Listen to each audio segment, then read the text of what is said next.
Pesquisa realizada junto aos juízes da Associação dos Magistrados do Maranhão revela que 55,75% dos magistrados do estado são favoráveis à união homoafetiva. Sobre este assunto, a gente conversa com o presidente da Associação dos Magistrados do Maranhão, Gervásio Santos. Bom dia. Bom dia. Seja bem-vindo ao Portal da Assembleia. Muito obrigado. Bom, a respeito dessa pesquisa que foi realizada, aliás, a pesquisa ela trata de temas extremamente polêmicos hoje postos aí na sociedade brasileira em relação à união homoafetiva. Isso significa o que a partir desse resultado dessa pesquisa? Qual que vai ser a postura da associação? Essa pesquisa, na verdade, ela foi encomendada pela Associação dos Magistrados do Maranhão no sentido de tentar identificar a visão dos seus associados sobre diversos temas, inclusive temas polêmicos, mas que permeiam hoje o debate da sociedade brasileira. E a resposta a essa questão sobre a união homoafetiva, ela efetivamente veio ao encontro daquilo que a maioria da sociedade hoje compreende, da possibilidade de união homoafetiva entre pessoas do mesmo sexo. E isso significa, sobretudo, que a magistratura está em acordo com a sociedade, ou pelo menos ouve a sociedade. A partir desses resultados, nós, enquanto entidade associativa que tem um compromisso com o Estado Democrático de Direito, que tem um compromisso com a igualdade de direitos, nós formulamos um pedido à Corregedoria Geral de Justiça no sentido de regulamentar a matéria no âmbito do Estado do Maranhão. Por quê? Porque tanto o Supremo Tribunal Federal quanto o Superior Tribunal de Justiça já reconheceram, primeiro, já é uma unanimidade. Exatamente. Já reconheceram a legalidade da união homoafetiva. E mais, reconheceram que não há nenhum impedimento do ponto de vista legal para o casamento de pessoas do mesmo sexo. E qual é a dificuldade ainda existente? A dificuldade é a operacionalização desse direito reconhecido pelos tribunais superiores. Por quê? Porque isso exige de uma regulamentação no âmbito estadual, para facilitar o acesso dos interessados aos cartórios, no sentido de regularizar a sua situação pessoal. Isso deve acontecer em quanto tempo? Quanto tempo que essa... Olha, isso depende da Corregedoria Geral de Justiça. Nós formulamos o pedido, acreditamos na sensibilidade do atual corregedor, desembargador Cleônides Cunha. Agora também é preciso que a sociedade se mobilize, né? Que os grupos, que os segmentos interessados se mobilizem. Por quê? Porque para o magistrado, e o magistrado enquanto agente político de um Estado que é laico, ele deve fazer a leitura dos fatos sob a perspectiva constitucional. Não há que se deixar de não se reconhecer que há pessoas que são contra, que há pessoas que, do ponto de vista religioso, se posicionam desfavoravelmente a essa tese. Mas isso não pode impedir que o magistrado, enquanto agente político, de um Estado que é laico, e se é laico ele não tem religião, de que ele adote todas as medidas necessárias para permitir o exercício pleno do direito por qualquer que seja o cidadão, sem nenhum tipo de preconceito. Bom, essa opinião dos magistrados é uma opinião livre, é claro, né? Mas a gente viu aqui, por exemplo, no caso da união homoafetiva, 55,75%, ou seja, a maioria. Mas ainda há aqueles que votaram contra, né? Porque, na verdade, a magistratura reflete a sociedade. O juiz, ele não é um ser estranho, ele está inserido num contexto global. E a gente tem que reconhecer que dentro da sociedade você tem segmentos que são contrários a essa tese, né? E são segmentos legítimos. Quando alguém invoca uma questão religiosa para se posicionar contra a questão da homoafetividade, não há que se condenar, há que se respeitar. Mas a diferença é que eu posso ter uma posição no plano pessoal, mas no plano institucional, a minha posição ela tem que ser feita sob a perspectiva constitucional. Porque essa posição ela tem um lugar social, né? A voz ela tem um lugar social. Exatamente. Algo, do ponto de vista pessoal, é absolutamente legítimo que qualquer cidadão tenha posição favorável ou contrária. Isso faz parte da democracia, da visão plural que a sociedade deve ter. Perfeito. Agora, do ponto de vista institucional, do ponto de vista de quem precisa interpretar a Constituição e fazer com que ela se torne efetiva no nosso dia a dia, ele não pode se dar o direito de fazer análise sobre uma perspectiva que não seja aquela prevista na própria Constituição. E quem disse que há união homoafetiva e que a possibilidade de casamento de pessoas do mesmo sexo é possível. Quem disse isso foi o Supremo Tribunal Federal. E quem é o Supremo Tribunal Federal?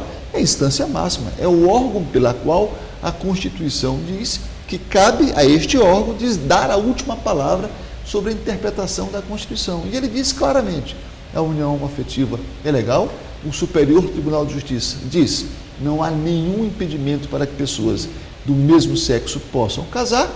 E o que falta agora? O que falta agora é regulamentar este assunto no âmbito estadual. Por que no âmbito estadual? Porque vários outros estados já o fizeram. Nós temos mais de 8 estados na federação cujas corregedorias já regulamentaram. O que é regulamentar? É estabelecer um roteiro para que os cartórios possam efetivar ou possam adotar um procedimento comum.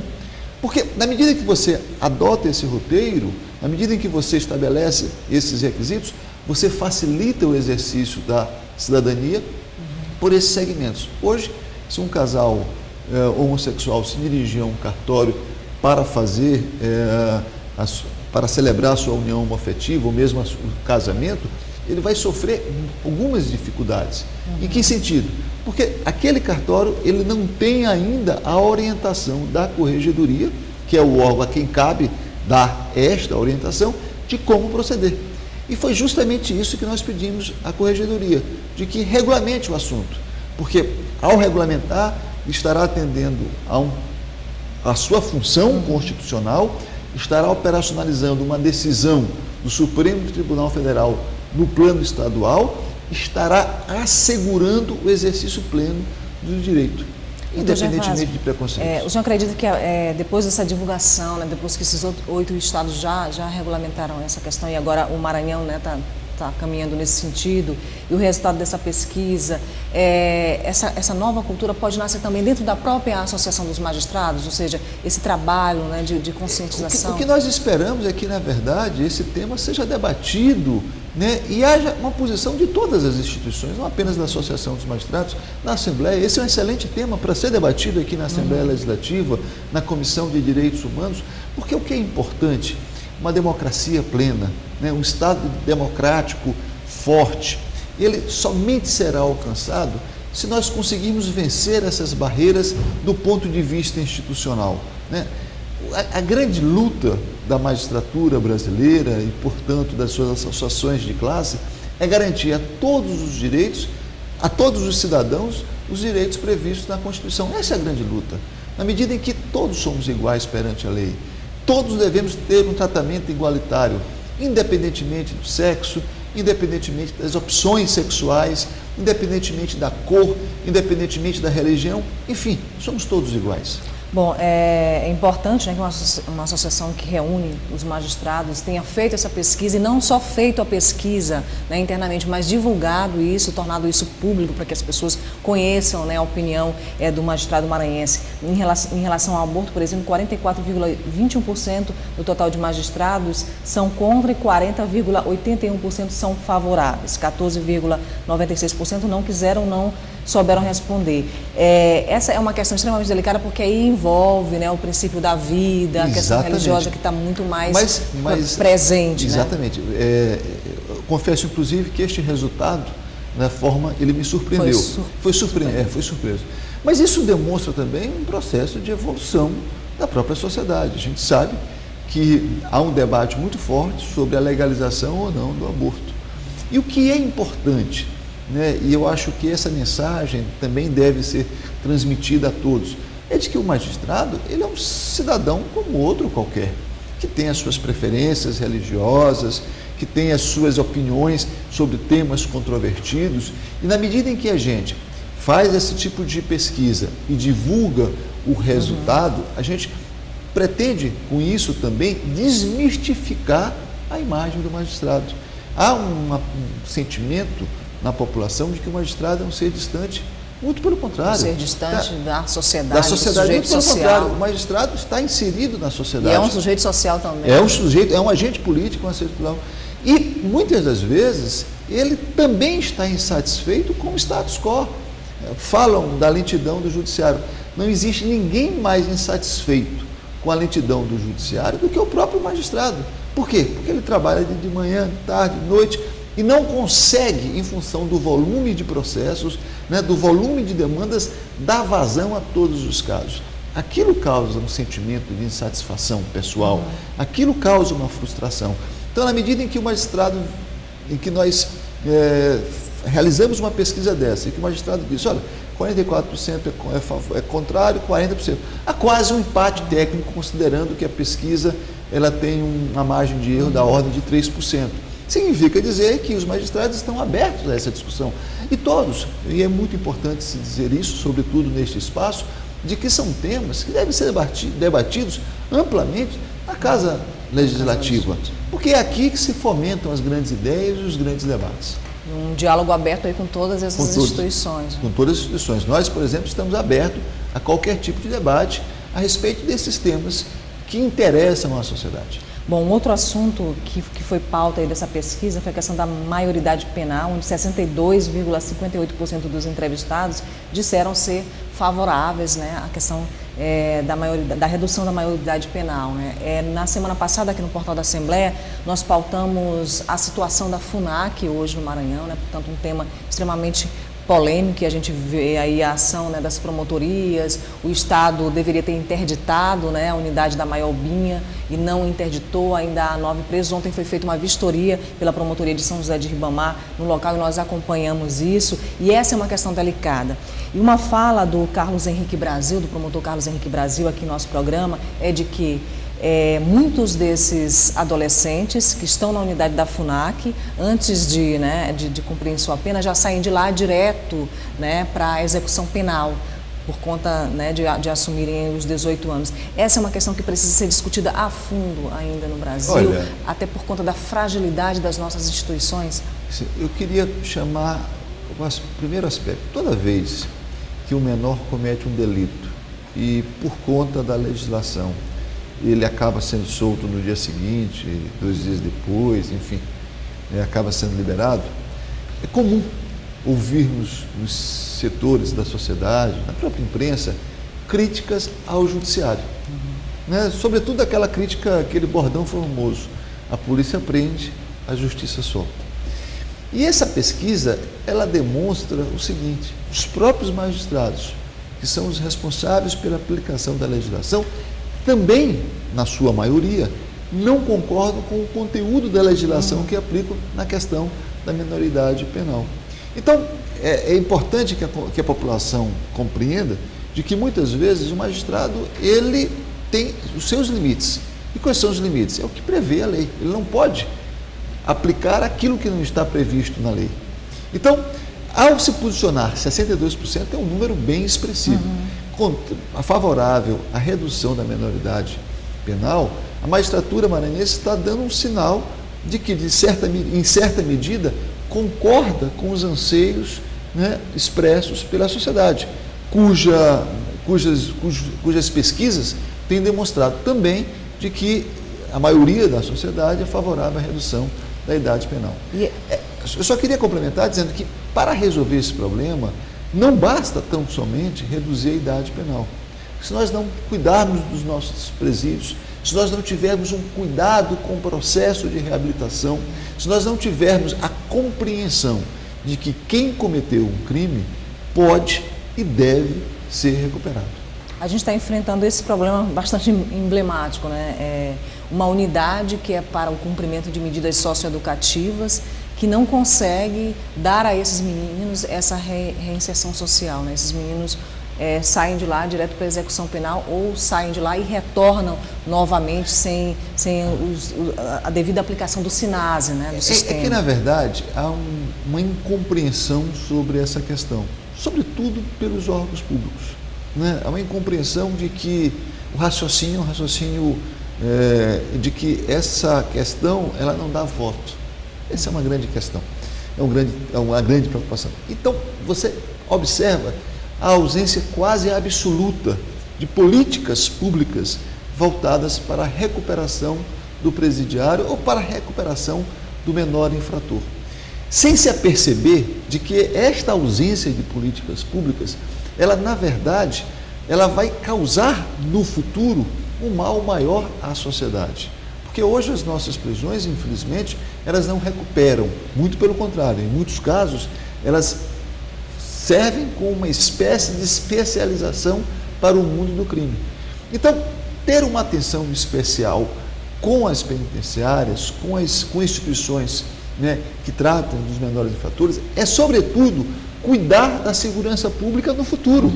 O investimento em segurança pública, você tem um investimento mediato e um investimento imediato. O mediato, ou seja, a longo prazo, é justamente ter políticas voltadas ao sistema penitenciário no sentido de evitar que aquelas pessoas que ali estejam possam retornar à vida criminosa, ou pelo contrário, ou pelo menos diminuir o número de reincidência.